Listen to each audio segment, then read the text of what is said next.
Another of our Tuesday night lecture series, which are co-sponsored by the Hannah Arendt Center for Politics and Humanities here at Bard and the Human Rights Project.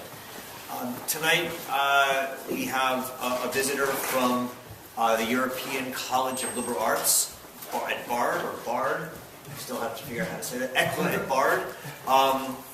Florian, how do I say it? ECLA of Bard. What? I think it's off, not at. ECLA of Bard. Of Bard, or what? So we're going to have to figure the terminology out, I gather. But I was there in February for a wonderful event they have in Berlin at ECLA called State of the World Week, in which they bring in 5 speakers over a week to lead programs on a particular topic. It was censorship this year. It was a lot of fun. One of my hosts is our speaker tonight, who's a guest professor at ECLA of Bard. He's been there for 2 years and shares a lot of common interests with us at the Hannah Arendt Center in philosophy, politics, and generally trying to think about relevant problems in the world. Michael Weinman, as I said, is a guest professor at ECLA. He's written 2 books. The first is Language, Time, and Identity. The first is Pleasure in Aristotle's Ethics. And the second, which just came out, and we have here, is Language, Time, and Identity in Woolf's The Waves. His talk today is titled Pedagogy or Demagogy, the Dangerous Dunamis of the Rhetor's Art. I hope this is the first of many such exchanges between ECLA of Bard and Bard. And please welcome Michael Weinman.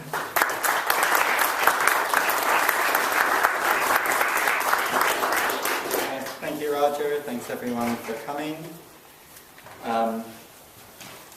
It's really a pleasure to be here.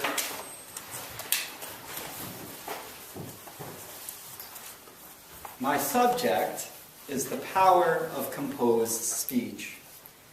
While it is by no means unusual to note that rhetoric is terribly powerful, I believe you might hear something uncommon tonight.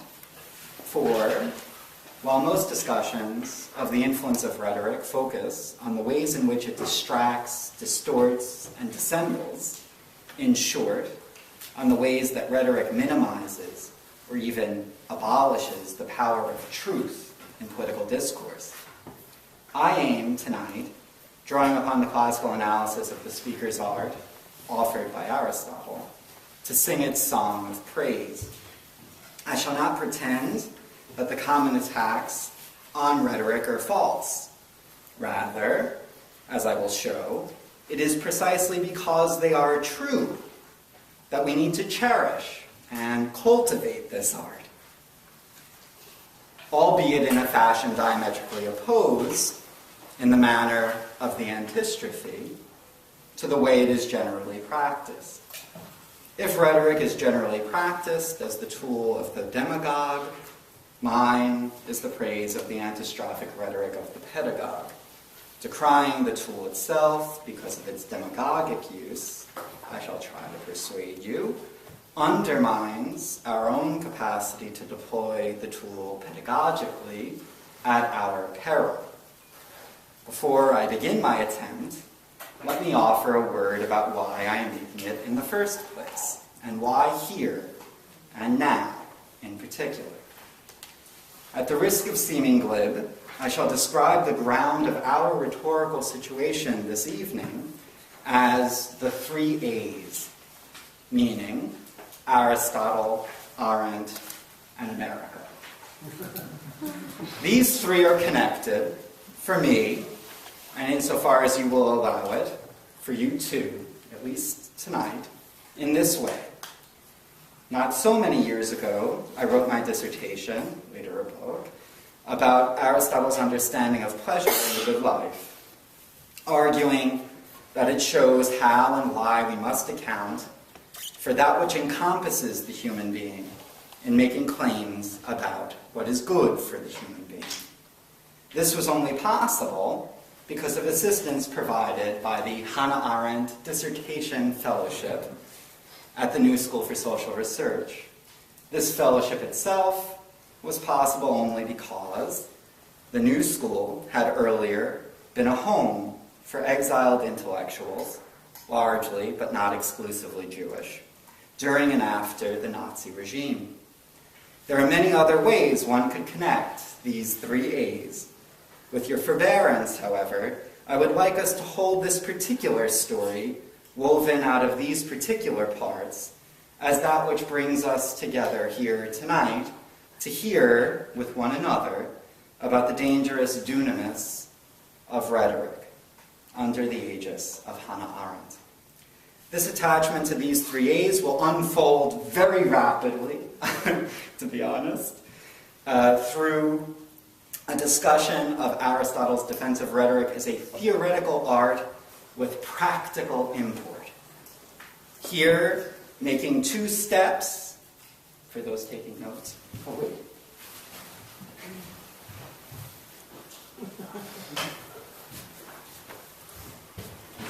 Here, making two steps, each of which has two steps.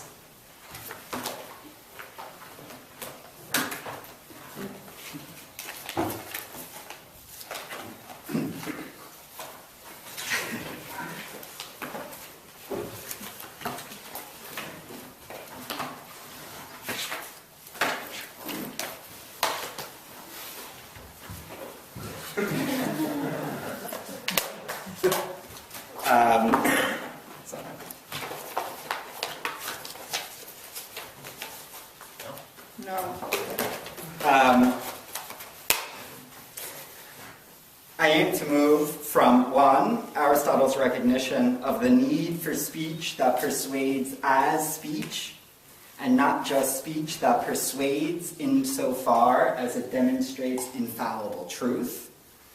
Two, his full-throated defense of precisely the kind of rhetorical manipulation of our affective comportment that many, in classical times and now, decry. From there, section 2, I will turn to Arendt's account of the fragility of truth in her epochal essay, Truth and Politics. Here I will recount her account and point to its perspicacity in 4 steps, beginning with the initial distinction between truth and opinion, and closing with the role of persuasive speech and action in establishing moral facts, what she calls moral facts, as judgments. Finally, in the 3rd section, we return to America. Here, I will begin with Daniel Patrick Moynihan's deeply Arendtian pronouncement that we are all entitled to our own opinions, but not our own facts. And through 3 successive steps, we'll arrive at a closing suggestion about what to do in our own historically situated moment in light of the trans-historical truth that there is no hope of establishing practical truths absent persuasive speech. Before turning to my 3 A's, permit me one closing remark. Okay, now we're talking.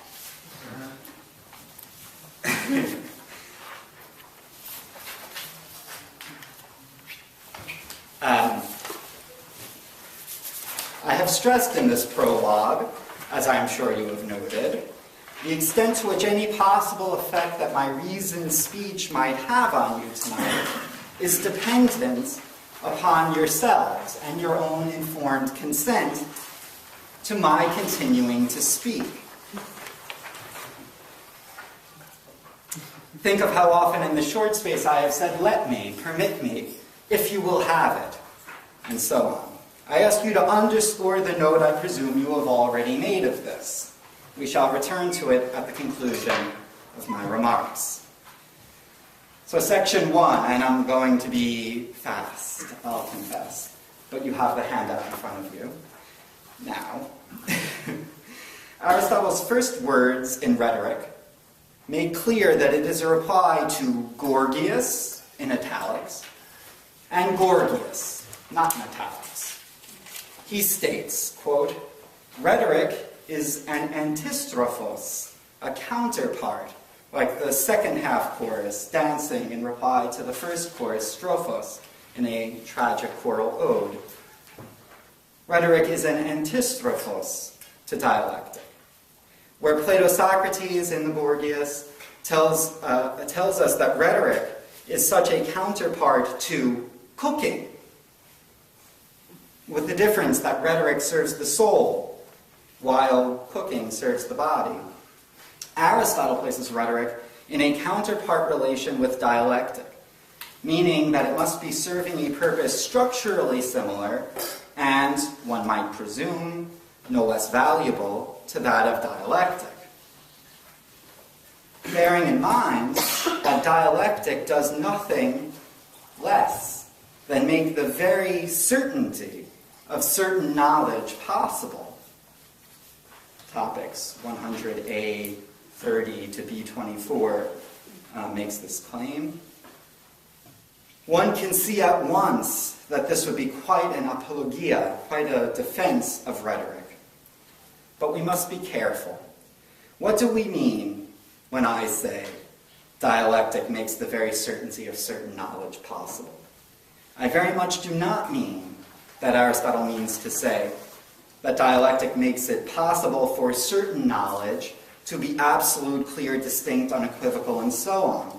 Rather, with this very certainty, I stress, and Aristotle stresses, the being a certain one and not another one of all knowledge, even and especially when we speak of knowledge of the universal. The certainty of certain knowledge means knowledge belongs to this moment here, right now, in this particular situated discourse.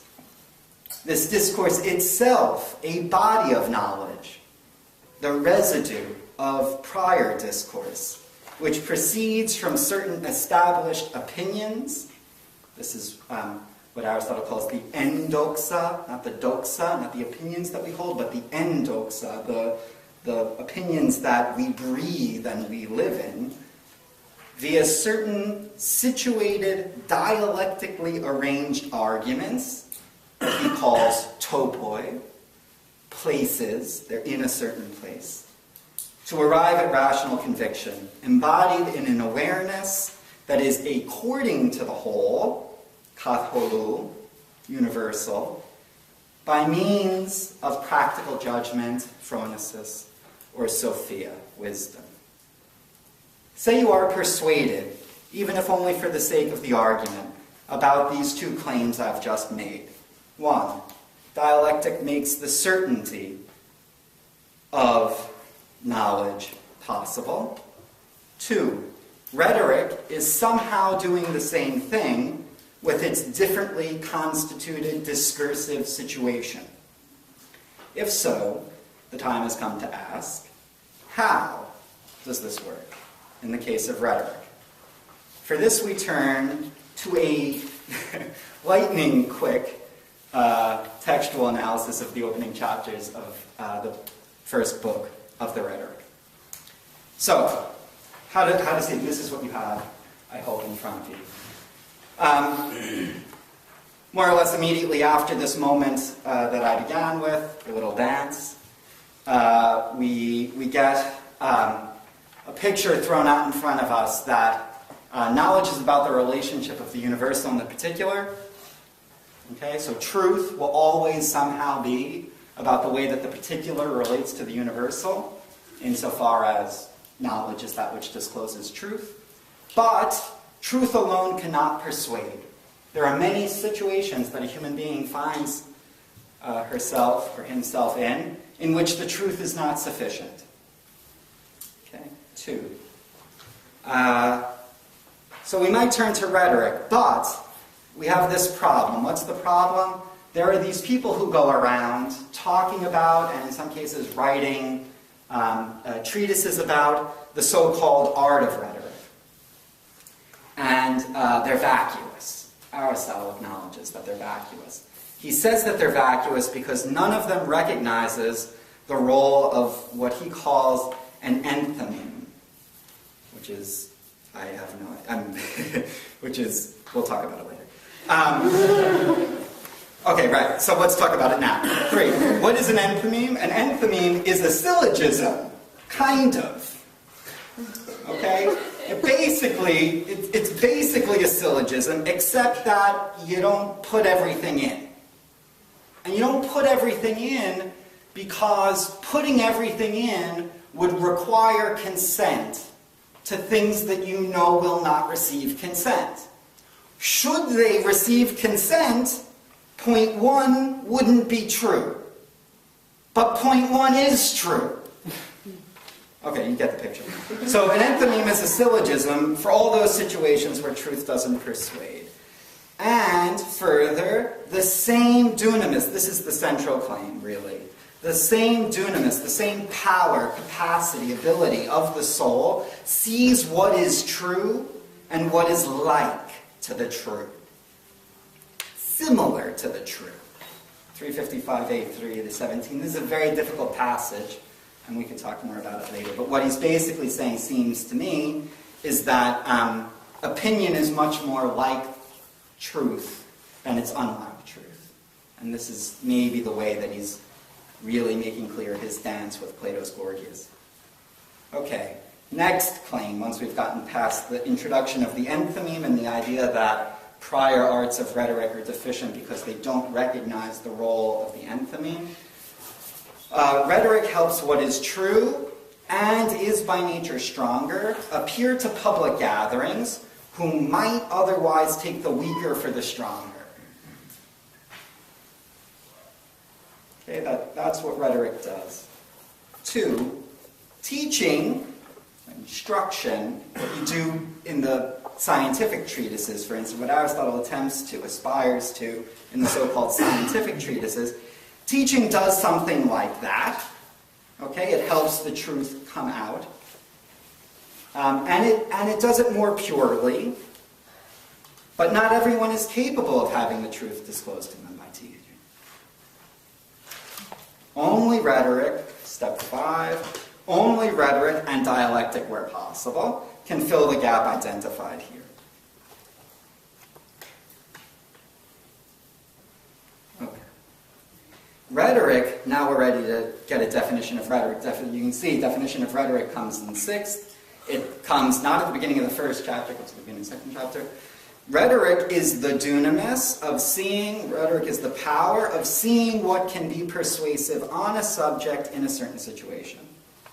That's Aristotle's definition of rhetoric. It's a power of seeing. It's a theoretical art. The verb there is there. It's a power of seeing. It comes in 2 kinds, artful and inartful. Artful rhetoric must be discovered, and it involves the speech itself being persuasive.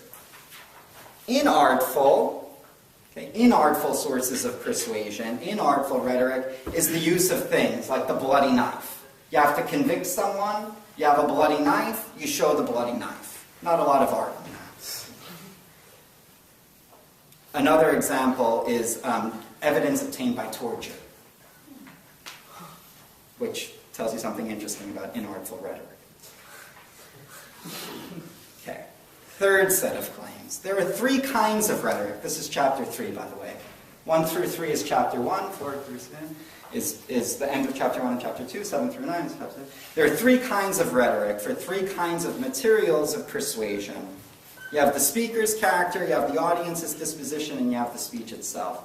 Where epigoge is used, where example or induction is used, depends upon certain things. Where an enthymeme is used depends upon certain other things. And where you introduce the relationship of the universal and the particular depends upon certain arrangements of these 3 materials of persuasion. The last claim, rhetoric reasons from endoxa. Rhetoric sometimes uses syllogism. Reasoning is sometimes toward necessity. When it's toward necessity, it uses dialectic. Sometimes toward likelihood. That's when we use the enthymemes. That's when we rely on rhetoric. and we understand the difference and the cause of the difference. Okay, that's the picture that the first 3 chapters of rhetoric lay out. Okay. In light of this picture, in the second book, and this is the second step, and I'll be super brief here, Aristotle comes out to talk about the ways in which the audience's disposition, what was number 2 on that list of the 3 materials of persuasion, can best be used.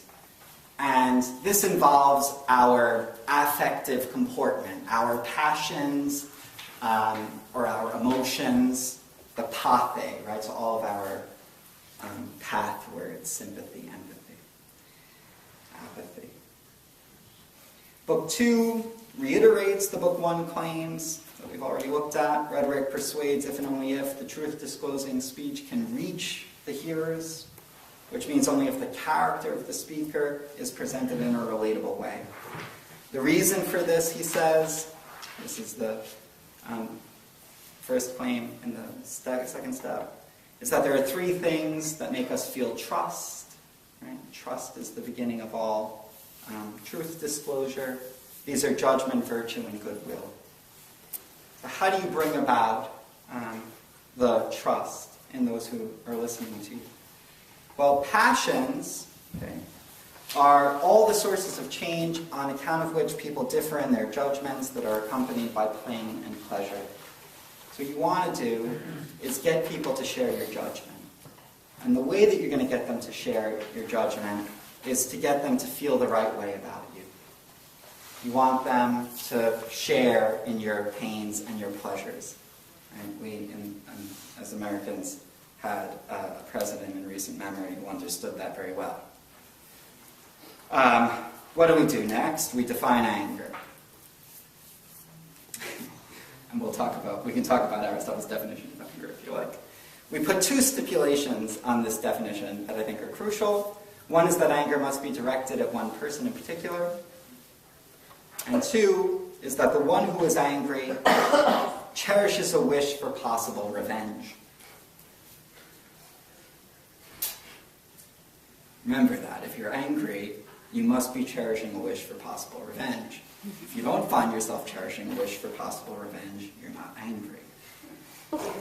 3 forms of belittling constitute grounds for anger: contempt, spite, and hubris, presumption.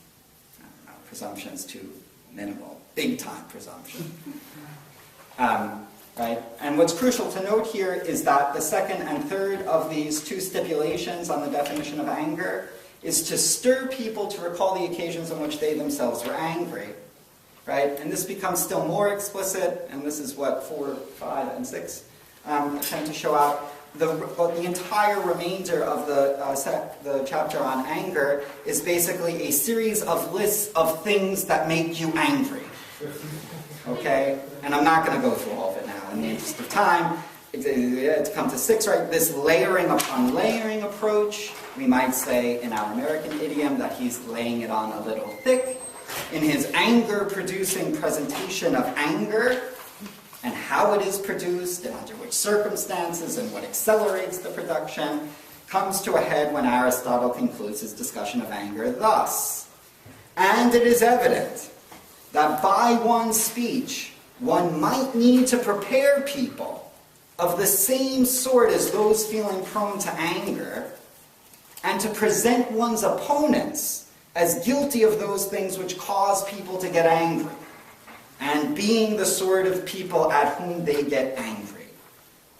In hearing this, we must be sensitive to how Aristotle's manner of presentation is intended as a performative demonstration both of the account of anger itself, but also what sorts of things cause us to be angry. That is, Aristotle's account of anger is an account of itself. It made you angry, and then it said to you, this is how I made you angry. What Aristotle is saying through this performative demonstration comes to this, I think. Character cultivation is impossible without the proper affective structures in the soul.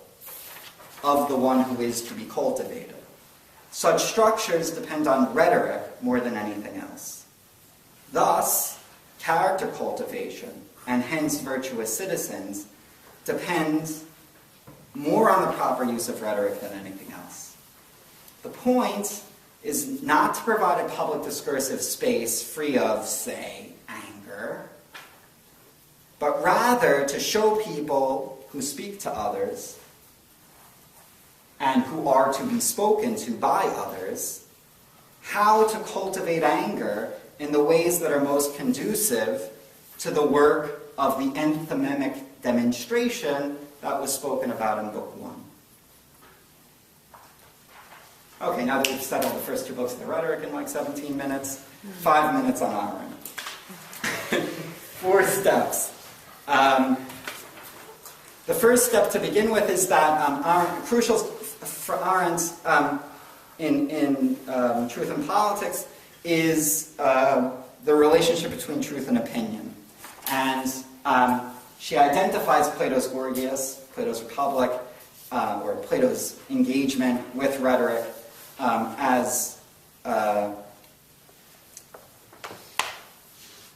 focus, both historically and in our own moment, of the understanding of the tension between truth and politics, which, in her words, right, are opposed because of the opposition between the citizens' ever-changing opinions about human affairs, which themselves were in constant flux, and the truth about those things, which in their very nature were everlasting, and from which, therefore, principles could be derived to stabilize human affairs. Right? So that's Arendt's Plato. You have the ever-changing opinions constantly in flux, and you have those things which never change, about which there is truthful knowledge, and these are and will always be in opposition. And insofar as politics is about opinions that are constantly in flux, there is no space in politics for truth unless politics were to simply submit itself to the truth disclosed by the philosopher. And so step 2. Having established this cornerstone of the historical opposition between truth and opinion, Arendt goes on to show how, in the early modern period, a series of thinkers, but also the great revolutionary Madison, undid this opposition and offered a way out of the necessary tension between truth and opinion.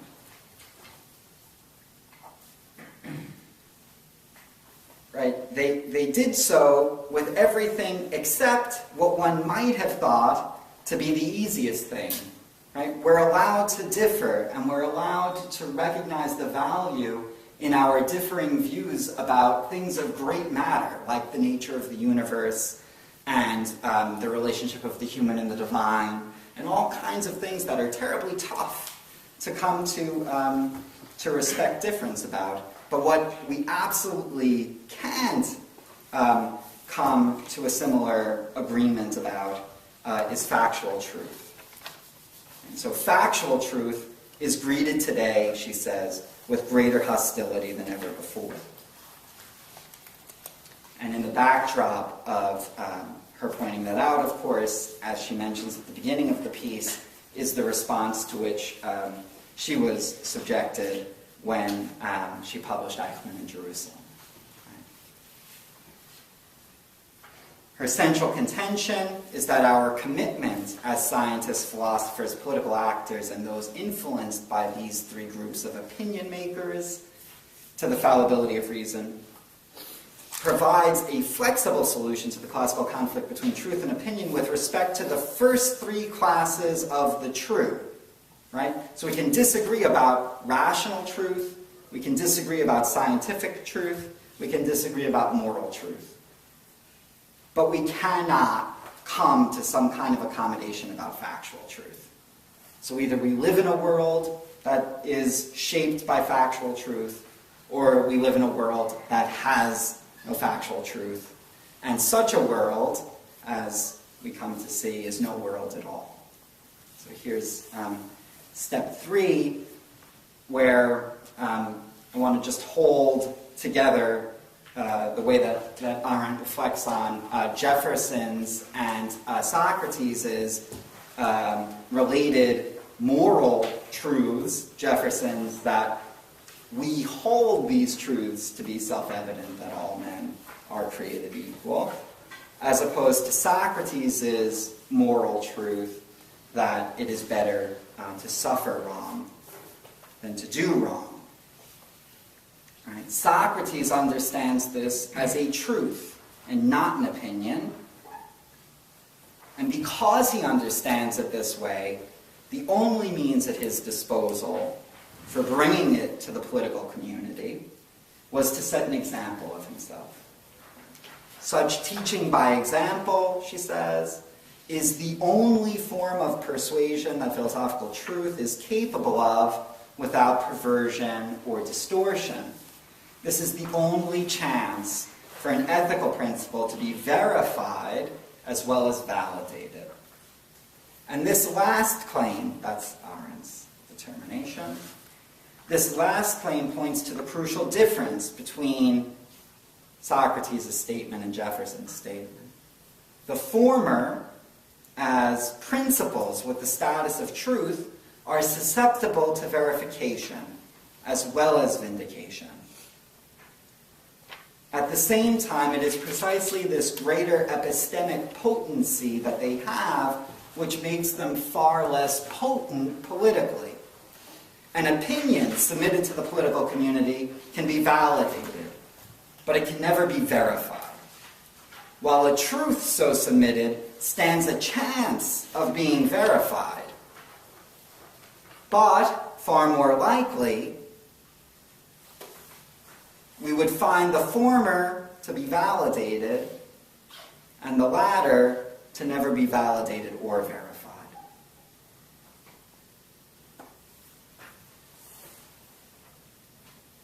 The last step, the role of persuasive speech and act in establishing moral truths like Socrates' as judgments.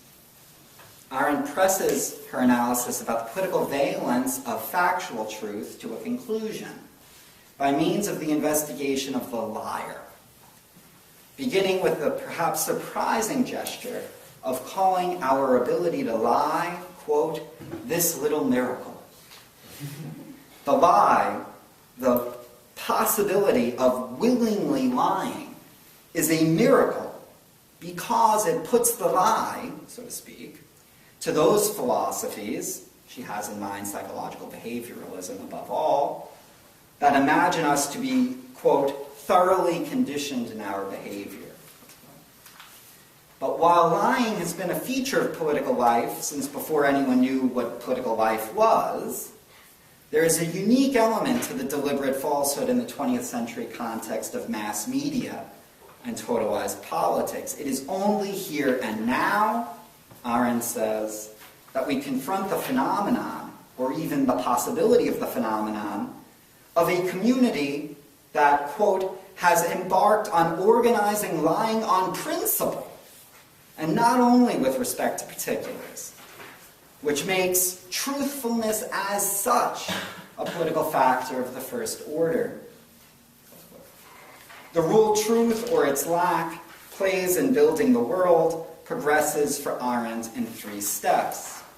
First, there is the recognition that if the modern political lies are so big that they require a reinvention of the whole factual texture, what prevents these new stories, images, and non-facts from becoming an adequate substitute for reality and factuality? You don't need Baudrillard, okay? I know he's sexy, but it's there in Arendt. That is, in a totalized political environment, a total distortion of fact is possible. In fact, it's easier than a non-total distortion of fact, right? If you're going to distort, you got to get on. Okay, you get it. In the face of this, Those who wish to serve both the truth and their fellow citizens are charged with maintaining a very delicate balance in their thought and act.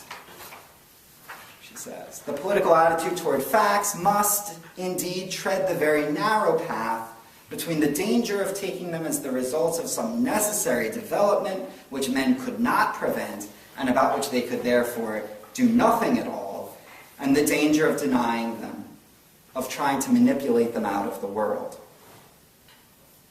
That's step 2.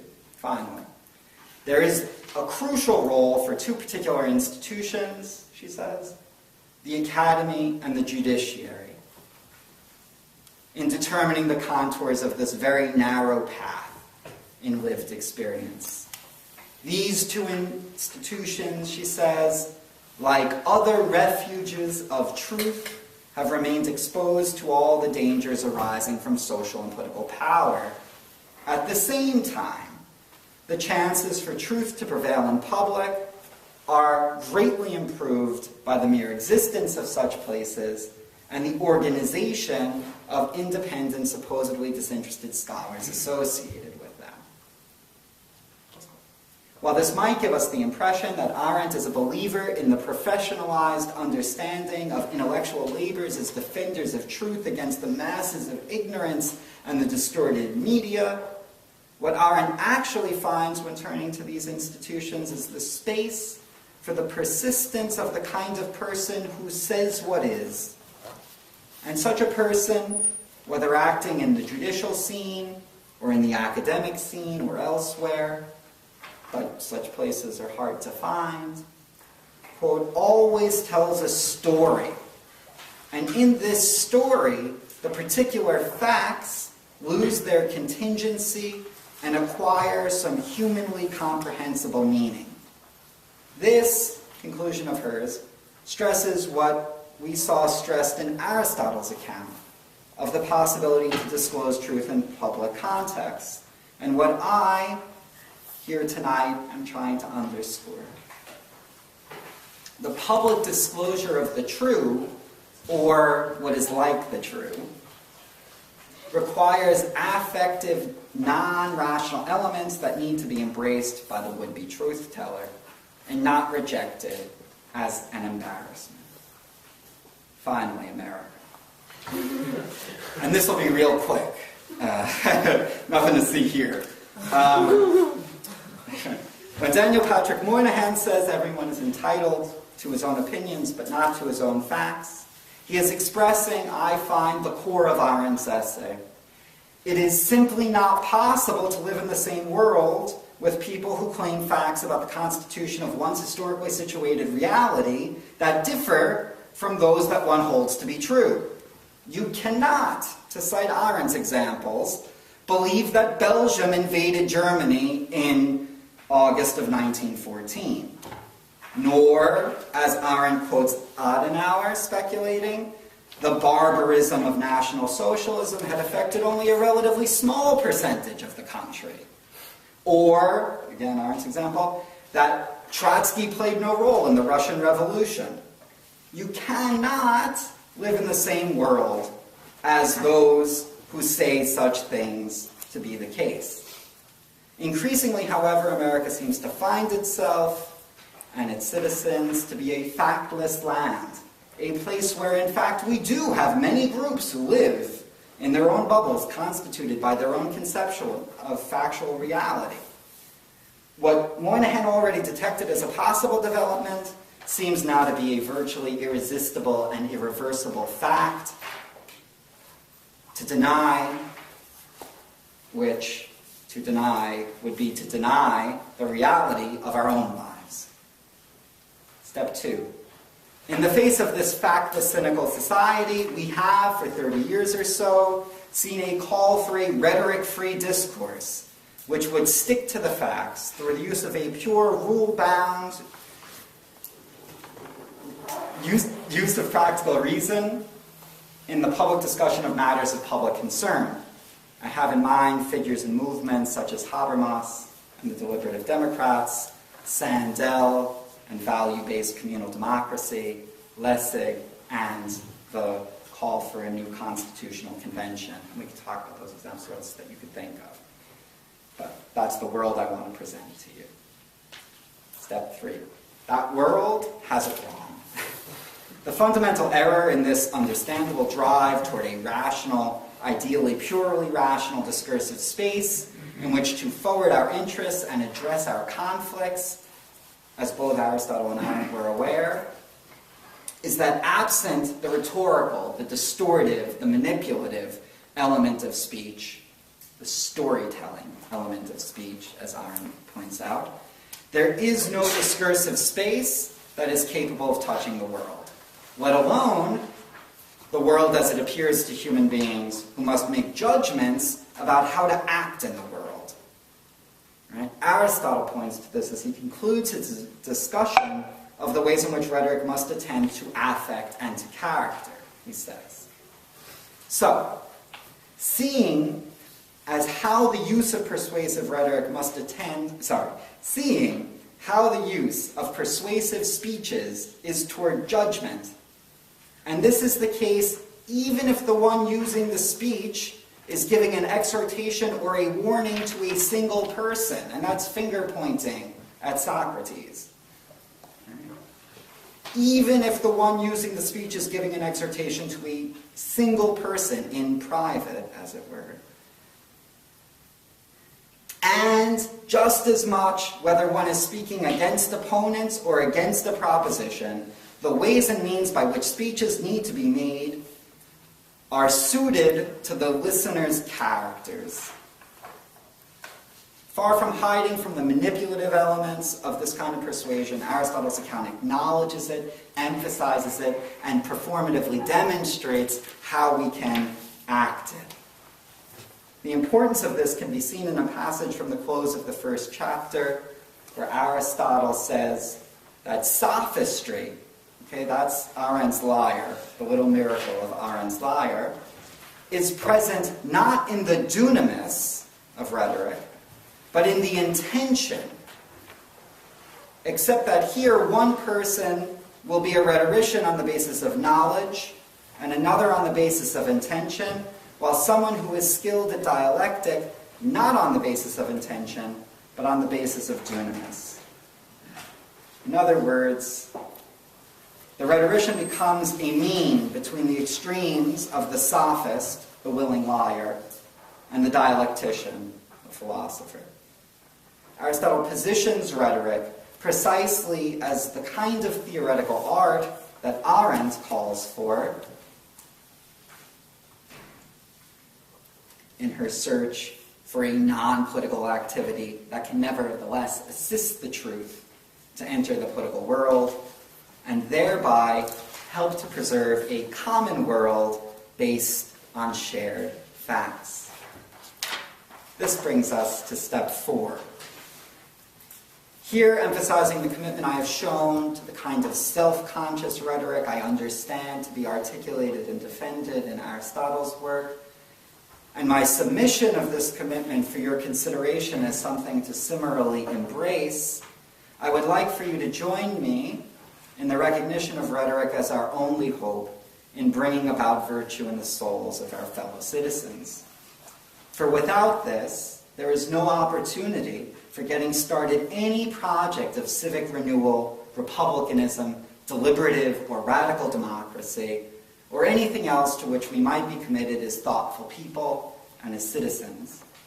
However much we might want to rationalize society in Habermas's sense, however much we might welcome Republic 2.0, however much we might wish to remake and extend the influence of a public philosophy in Sandel's sense, I hope to have persuaded you that our greatest hope for taking up such projects ourselves, or in endorsing them for others to take up, is through the cultivation of our capacities as practitioners of the never solely rational, but always theoretical art called rhetoric.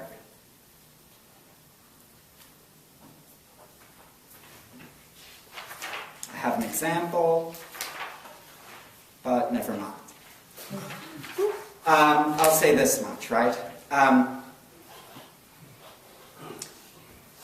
Examples: anger. There was a piece on NPR, Americans are angry, very angry. This was on Valentine's Eve, so the 13th of February. Maybe some of you heard it.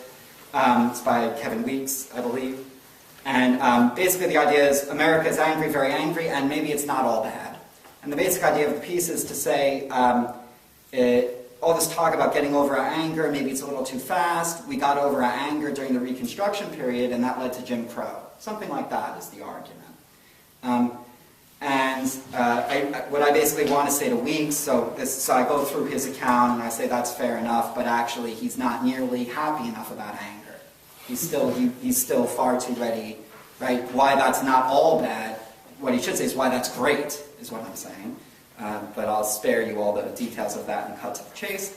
What is my proposal in response to Weeks, then? My proposal is, let us be angry. Let us bring ourselves into the public arena. Let us appear, in Arendt's sense, fully dressed in the clothing of our characters. Let us disclose these effective resonances of our judgments to one another mutually, across the boundaries that divide us ideologically, temperamentally, religiously. Let us publicly and passionately disagree, rather than simply blogging to our friends and fellow travelers who we know are angry about the same things we are. When we meet our peers in public, we risk ourselves. When we attempt to regulate the discursive situation in which the political is to unfold, we abolish precisely that risk. We might, to be sure, have a more civil discourse, in the disemboweled sense that that word has come to have. No one throws anything. But there would be no more civitas, there would be nothing in which to display such civility. Better by far, simply to fail as a polity, because our characters are too different, because we simply don't want to live together, than to fail as a polity because we have convinced ourselves that it is better to determine in advance the rules by which we will try to agree and disagree with one another. If we don't want to agree about how to agree and disagree, better to show each other why and see why that happens than to say, okay, let's sit down, let's be rational, etc. That's why it's good that we can still recognize that we are angry. What we should do with that anger, as Weeks says, is not get over it. But more than not getting over it, we ought to channel it in the way that my imagined interlocutors might suggest. We should be angry publicly and at great risk to ourselves and to others. Epilogue. I promised at the outset that I would tell you, by way of conclusion, why I have so painstakingly loaded my remarks with reminders that the achievement of my end is contingent upon your informed consent to hear my words and make them in some sense your own. This is true of composed speech in general, but it is especially appropriate to bear in mind when assessing the role of rhetoric in civic life. For those who attack rhetoric because of its potency to bring us to the lowest common denominator, prove themselves wrong. Either they make this claim in a properly rhetorical fashion, in which they persuade us with our knowing consent that rhetoric ought to be abandoned, abolished, shunned, or they make it by using fear or hate or some other extraneous motivation. In the first case, by persuading us reasonably that rhetoric has this power, they have shown that it has the opposite power as well. In the latter case, they have either not persuaded us at all, or if they have done so demagogically, in which case they will have demonstrated the wrongness of what they themselves have done. My aim, in a perfectly antistrophic mode, is to say that if they can show or display what they aim to, it is by the same means that I can show the opposite. This ought not to cause us to be cynics about the power of composed speech. It ought rather to motivate us to think carefully about the premises from which our enthymemes begin and to what exactly it is that we wish to appeal in the characters of our audience. And to act accordingly. Thank you very much.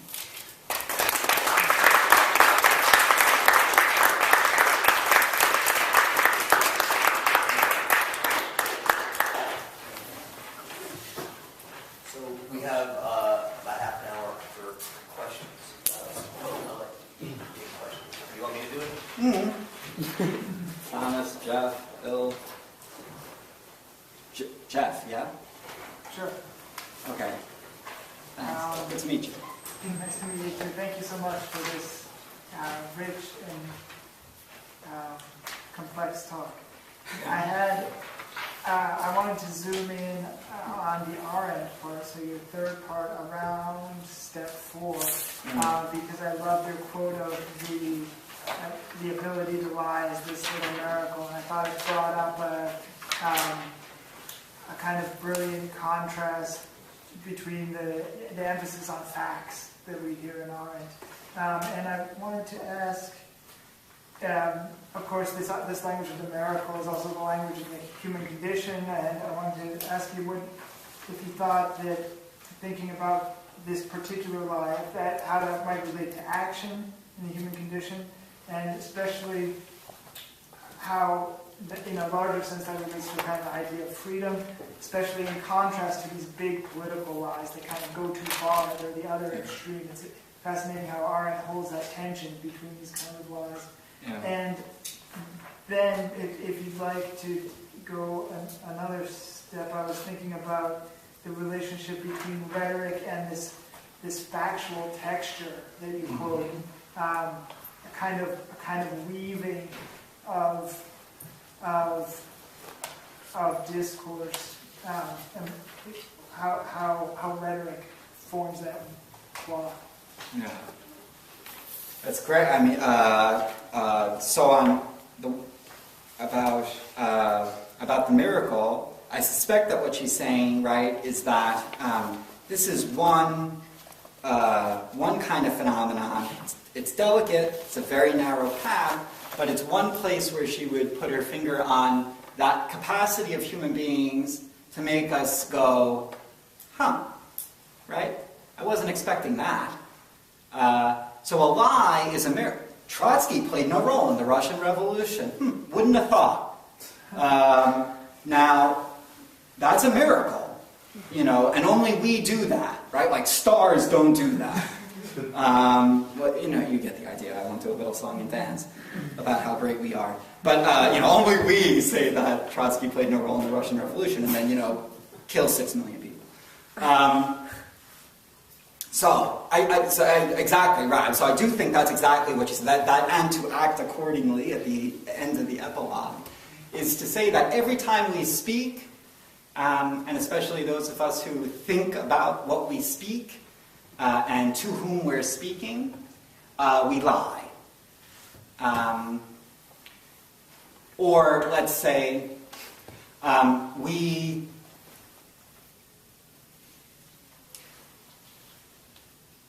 have to weave a story, okay, to not speak pejoratively of it, and that story will emphasize certain things at the expense of other things, and if it's successful, right, the way that we tell a story will bring about a recognition in those to whom we tell the story that they would not have known they might come to when we began to speak. But it's a very narrow path because while you must allow yourself some space,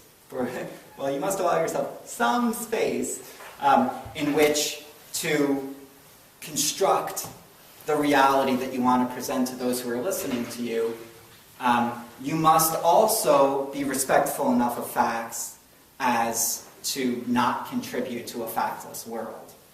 But what I see, this was moving super fast, and Truth in Politics obviously deserves far more time, each of the, and so on and so forth.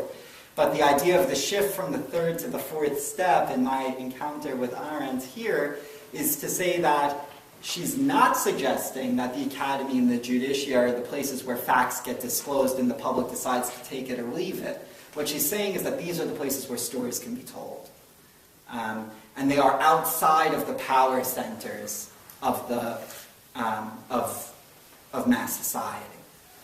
And so I suspect that what she's seeing is it's this capacity to create these unexpected moments of recognition in our fellow citizens that are terribly close to being lies.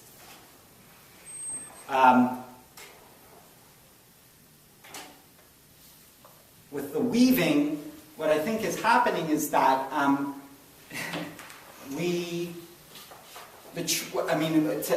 think that there's a very great sympathy between what Arendt's saying in that movement in her essay toward its conclusion, and what Aristotle's saying in kind of getting the project of rhetoric going, which is to say the truth is stronger, and the truth is not up to us.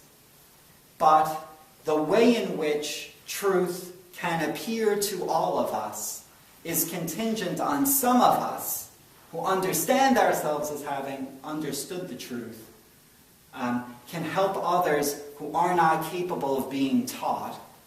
And I think Arendt thinks that way as well as Aristotle. I don't know if I agree, but at least on those occasions, I would agree with the two of them. On those occasions where teaching is impossible, there's got to be another way. And that involves fabrication, to use that word. And if fabrication isn't lying, it's very close. So I don't know if that helped. But I think you're right to say that that goes both ways. That thought about the miracle of the liar goes to the thinking of freedom in action elsewhere in Arendt's work, but it also goes sort of toward the Aristotle section of the talk and the idea of how you are going to cultivate a certain disposition in your audience in order to prepare them for the truth to be disclosed to them.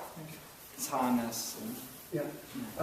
First, thanks for a terrifically rich talk, which is, I'm studying the ethics now with students who are in the room. It's really helpful and exciting. I want to ask two questions, which are actually related to what Jeff was asking. The first of which I think probably has a fairly easy answer. The second of which is probably you're going to say, haven't you understood anything? But with that preface, the first is step one, part one, step one, the central item, only rhetoric, and dialectic where possible. And what I'm wondering is about what goes in the parentheses there, and particularly, is the possibility dependent on the capacity of the individual? Is that what we're talking about, or is it a different kind of possible? What is the significance of that possible? And then the second question is, I loved this, if I understood correctly, that Aristotle's rhetoric is, Arendt's storytelling is the saying what is, the saying of what, and I want to think about it more, but if I understand correctly, you're saying that Aristotle's project with the rhetoric is equivalent to Arendt's idea of the storyteller, which is the one who says what is. And this question is directly related to Jeff. The question is then, and what's always puzzled me about that is just the obvious thing, which is distinguishing the story that is saying what is from the story that's the big lie. And what I'm wondering is if you would say that the saying what is different from knowing what is. And if that's the case, is there some way in which knowing what is can be agreed upon?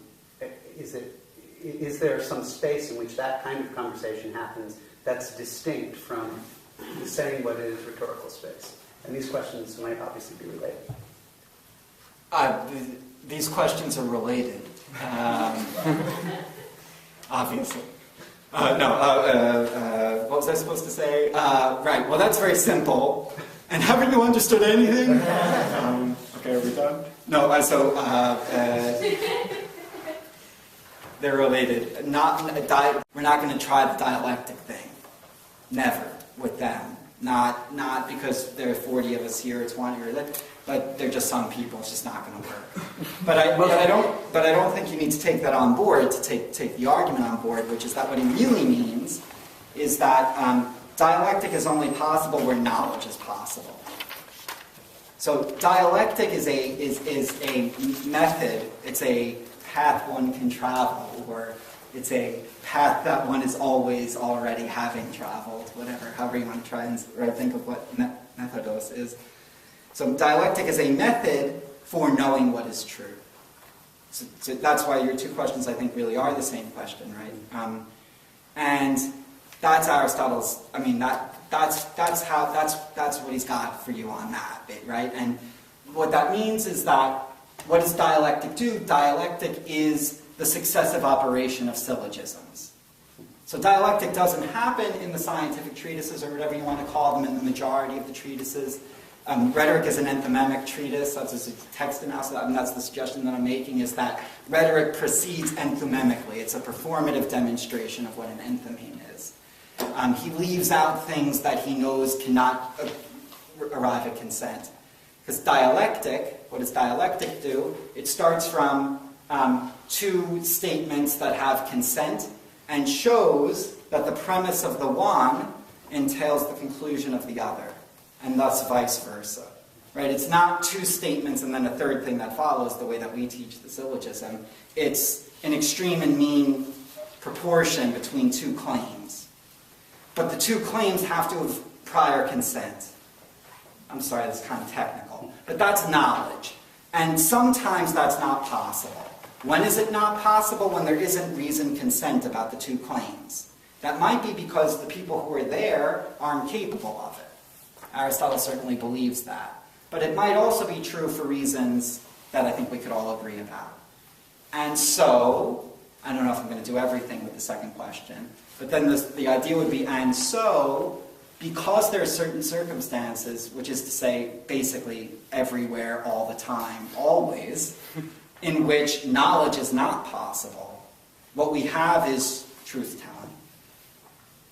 And truth-telling is enthymemic demonstration, where you lead people to certain conclusions through a rational procedure, but through a rational procedure that operates on certain genuinely agreed upon convictions, and then flavors them with affective irrational dispositions that bring about in the soul of the person so spoken to conviction about other claims. So instead of taking claims and showing that if you believe both these two claims, you must believe this other thing, what enthymemic demonstration does is say, hey, look at this claim, and then here I'm going to do a song and dance to make you angry, therefore you have to kill this person.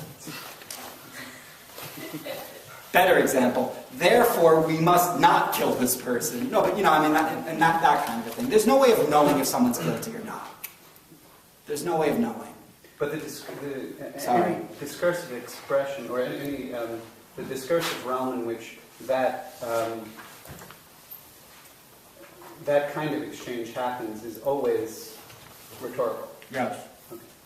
Which is why we don't have any, there's no piece of text in the Aristotelian corpus. Very, very, very, they're minute, very, in thousands of lines of Aristotle, you can find a few lines of rational demonstration, of knowledge.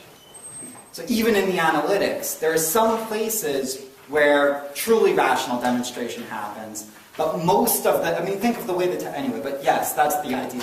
Because that's discourse, whether they're lecture, who the hell knows, but because it's discourse, it's not the time or place for that. It's only when you really sit down with someone who knows how to do the dance of dialectic that you can really arrive at something like knowledge. But that's good, but let me say, having said all that, the big thing that it seems to me is moving Aristotle is to say, and that's great that we're capable of enthymemic demonstration. And Plato understood that, I think he's also saying, and the dialogues show it, and it's only a certain kind of head-in-the-mud Platonist who thinks that somehow we should be all trying to know all the time in our little secluded village tucked away from the city, preferably with a wall and some armed guards. Bill, and then Adam. My question consists of one part. Your title promised that you would talk about pedagogy, but I never heard the word in your talk. Yes. And what inference do you draw from that? That you want to tell us something about pedagogy, surely. Or is not truth in advertising.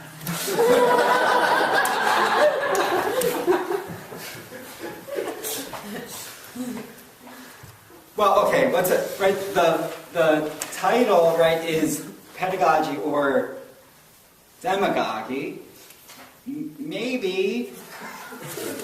No, but I mean, that what I was trying to say is, I mean, I guess what I was trying to do is to encourage us all, encourage myself in thinking about this, and then encourage all of us in listening and talking to one another about it, to reflect on the ways in which we perform those roles every time that we open our mouths. So I guess the reason why I didn't say why I didn't speak thematically about pedagogy would be like when Aristotle talks about anger in the rhetoric. My thematic approach to pedagogy would close off the radical indeterminacy of our own reflection on how the pedagogical and the demagogical moment of rhetoric co-inhabit the same space. So I guess what I'm trying to say is that every moment that my voice was carrying in my mind was, if I was at all successful, was an attempt to get us to reflect together about what education consists in. And that the way that we might do that is to hold that thought in conflict with someone who speaks for the sake not of understanding, right, but of being agreed with. But you speak of peers, whereas pedagogy implies the presence of the young and those older than the young who lead them. And the root has both. I think you should address that fact. Yeah, I think, well, I'm sure that I failed, because there are thousands of ways to fail and only one way to go right, and human beings never go right. If you've been reading the Ethics, I'm sure you came across that sentence, which is one of the most beautiful ones that I think Aristotle bequeaths to us. But I think that's part, in other words, I guess what I'd like to do is to offer the moment of my speaking as an occasion for us to have exactly that thought. And if we went back, this doesn't deserve, what I did tonight doesn't deserve this kind of attention, frankly. But, in principle, what I'm asking us to consider taking on as a project is to think about our moments of engagement in speaking in public as attempts to really reflect back on each transition within the transcript of that recorded means of communication as operating precisely on this level of being composed by a human being who's reached a certain level of understanding about a certain subject matter for human beings who are at different levels of understanding and preparation for discussion of those matters, right? So use a technical term like dunamit, right? Use a term from another language like dunamit. Maybe we know what that word means, maybe it doesn't. And I tried to give some suggestions about how we might think about that term in English words that I imagine we're all familiar with, but I kind of left that open, right? And that might be one way of thinking about that. So that was a pedagogic moment, the non-translation of dunamis, right? So we could continue talking about that too, and I would be very flattered because that would mean that there was something worth talking about in what I did. But what I would also want to do is say, if there's anything valuable in that project, what that seems to me to call for is precisely the same kind of attention to what we say. Not, and maybe I'm speaking to people who are already convinced, but it feels to me that there's a big drive with the people who recognize the sickness of our society. This came up in Dan's talk in the public speaking class for those who were there, right? That our society is sick. I recognize that too, but that doesn't mean that we should all get together in a space where we all know that no one's going to get hurt and we're not going to tell lies to each other. That's not going to help anything. So the pedagogy, that's the teaching moment, I suppose, that is to say, I have some experiences that lead me to believe that it's because of a certain inattention and lack of care and even antipathy toward thinking about composed speech that we arrive at this moment. Not because we have too many people who are out there speaking well falsehoods. I think I can find in Aristotle justification of what you're doing. Yes. He says that the young tend to act according to passion. Yes. And elsewhere he says, and that's true of most people in general. Yes. So what you've done in taking the idea of leading the young is equate the young with those who have not reached the same level of understanding as the speaker or you have. But I'm not sure that the young present in this audience are satisfied with that. That they might want to hear about teaching as between the old and the young, rather than the purely logical person who knows the truth and the mass of human beings of any age who are moved according to passion. Isn't there a distinction, or are they all to be conflated? But in my heart of heart, what I'd really like to think about is that, in chapters 12 through 17 of Book 2 of the Rhetoric, shortly after the second moment that I reflect on here with anger, Aristotle gives this typology of the characters of listeners, right? And one of the axes, so you have the old, you have the, well, let's give them in order, right? You have the young, you have the old, and you have in the prime of their lives. And that's doing a certain kind of dance with the rich and the powerful, and The well-born.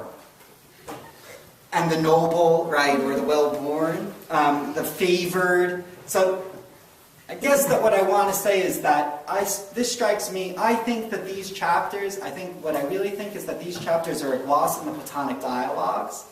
And I think that what Aristotle's doing in chapters 12 through 17 is giving a theory of Plato's dialogues. And he's saying that at these moments in his own work, where he uses certain kinds of descriptive typologies that often come in trios of threes, for some reason. They often come in threes of threes, sometimes twos of threes, but very often threes of threes. There's something going on with precisely the conventionality of our notions of assigned roles. One of them would be the teacher and the student. So the super cheesy moment of my remarks this evening would be that the reason why the young and the old play such a set, and in the prime of their life, and no one's in the prime of their life, basically, it's one of these particular formulations that Aristotle gives us. We're all young or old, we're never in the prime of our life. I mean, of course we are, it's a long story. None of us is really in possession of our capacities, I guess, would be the way to say that in a direct way. I do think that he says that.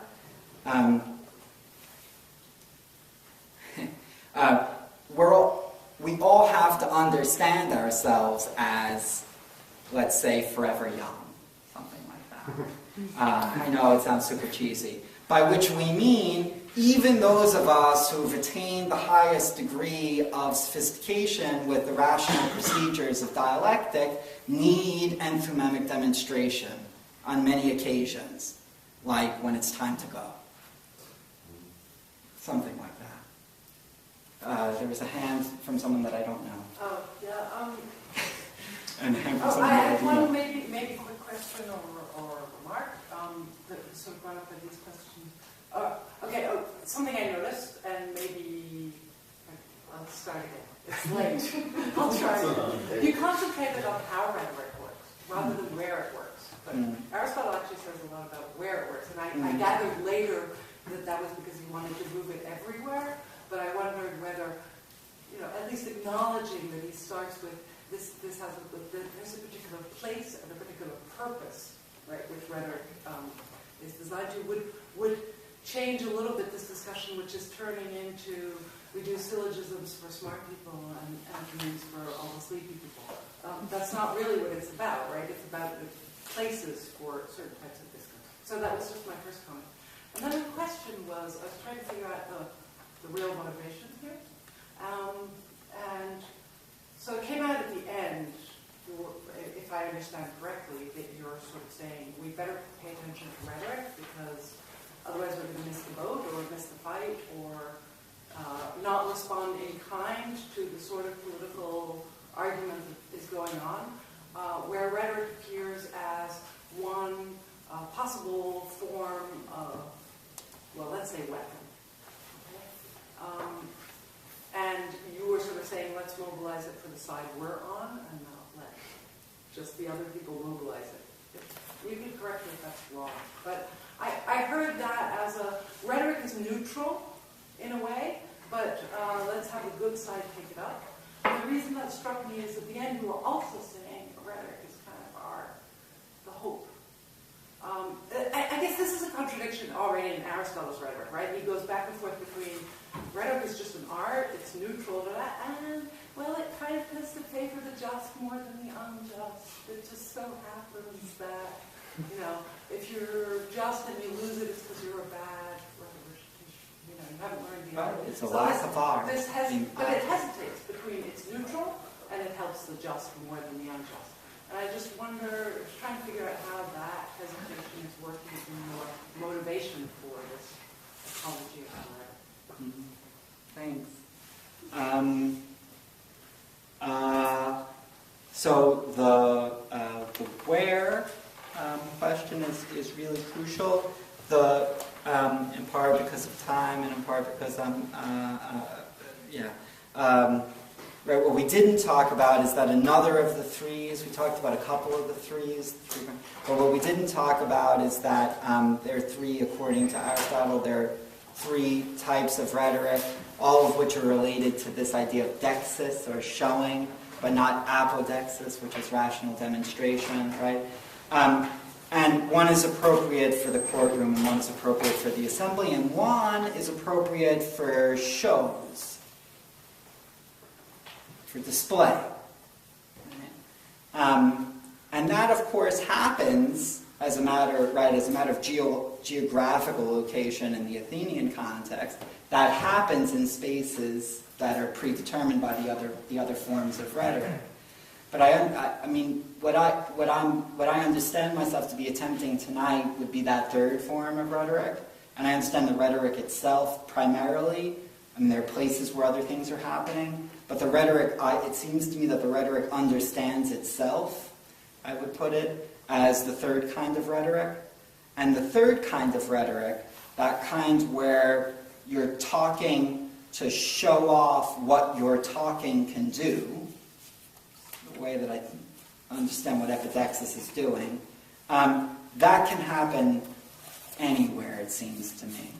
And so, I mean, I would say I think that it's a really interesting and important question to think about that taxonomy of deployments of rhetoric, and how that intersects with the artful and the inartful, which came up, right? Probably epidexis is going to require a lot more of the artful, because you don't have props. I can't remember, isn't that where you're establishing the character of someone else, right? Right, you set up... privileged mode of it. That's a particular kind of enterprise, right? It's a sort of... It's storytelling, right? And storytelling... Sorry? Sorry, I'll let you. No. Or eulogies. I mean, it's often about setting... Right, but that's also... describing the past in such a way that you come to consent on the fact of a past character, right? Was he really a hero? Yeah, saying what... It's also a form of saying what is, but it's not a form of saying, right, the other two kinds are attempting to talk about something that did or didn't happen. That's what you do in a courtroom, right? Or something that we ought now or ought not to do. So those ones are very determined, and I didn't talk about them tonight because I wasn't trying that tonight. So I don't know, there are lots of ways, as you see, that you fail. When you try to get self-reflexive, you're even more likely to fail. But I guess what I was attempting to do without going into the taxonomy that Aristotle uses in the rhetoric, or describing its perspicacity, or if it has it right or not, is to say, and that gets to the second question, however much I've dealt with the first or not, which is to say like where the motivation is. I guess what I'm saying is that we don't necessarily, I don't have the sense that we need a lot of courtroom or assembly type rhetoric. That's not the way we live. We're not jurors. And we're not primarily, we all duck jury duty, right? And we're not talking to jurors a lot. And we're certainly, I don't think any of us are, maybe some of us will be doing that, and then you should definitely learn that part of the rhetoric. And we're not going to sit in the assembly probably, and I'm not advocating that. Maybe some of us will, maybe some of us should. But what I'm saying is it's the epidexis part of it. That's what I'm saying. We've forgotten how to do that. We don't listen to each other, we don't practice. Just like small children should practice playing an instrument, we should be practicing writing speeches and reading them aloud. And we should be practicing memorizing poems. You know, things like that's the kind of stuff I'm talking about.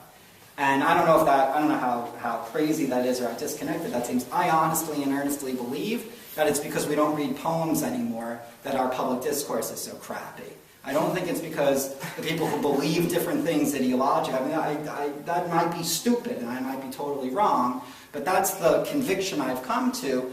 And yes, I want to jump up and down when people who more or less are ideologically disposed in directions that I am think that what we need to do is to be rational with each other. Does it matter which poems one reads? Probably. There's a reason, I mean, there's an argument for the fact that our public discourse is crappy, to use your term of art, because of the lack of memorized poems. But one reason is that what memorizing poems does is it teaches in a pedagogical way that Bill was talking about to young people, not to equals, because to teach to equals is rude, but to teach to young people the world we live in, and gives people a common world and a common language, which would mean that there would be a need for a kind of canon, which would mean that there would be a certain need for some sort of unified idea of which poems one is going to read, and are you prepared to make that case? Well, and here's where probably, I mean, I sort of painted with... And are you going to be a pedagogue and actually teach young people what they need to know to be in the world they're in?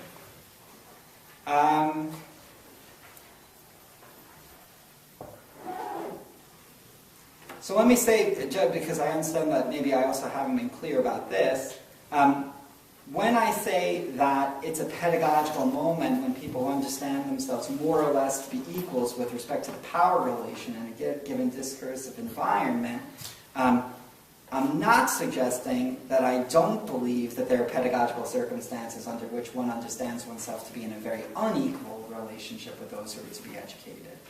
Right? All that I'm saying is that we vastly inflate the degree of equality in pedagogical moments that persist among people who status-wise are equal in society. So maybe I understand better too something that might have been opaque in my exchange with Bill. When I say that something like what happened tonight strikes me as pedagogical in the sense that I'm in a pedagogical relationship with myself that I display for certain possible benefits with us here, even though I take us basically all to be in the same standing, that doesn't mean that there aren't also pedagogical situations in which one very much doesn't have the same standing. And so with children, for instance, one doesn't give a speech like the one I've given about the speech that I gave about something, right? So, and that self-reflexivity goes on and on and on. Yes, what I'm saying is that we need to recite poems to one another, and yes, I recognize that means a choice about which poems, and yes, I recognize all kinds of childizing, right, that need to go on in order for that to happen, and putting people in their place, so to speak, right, quite literally, putting the text in place, putting the people who would make those decisions in their place, and that's going to get people's thumos involved. And it's because, that's basically what I'm saying, it's because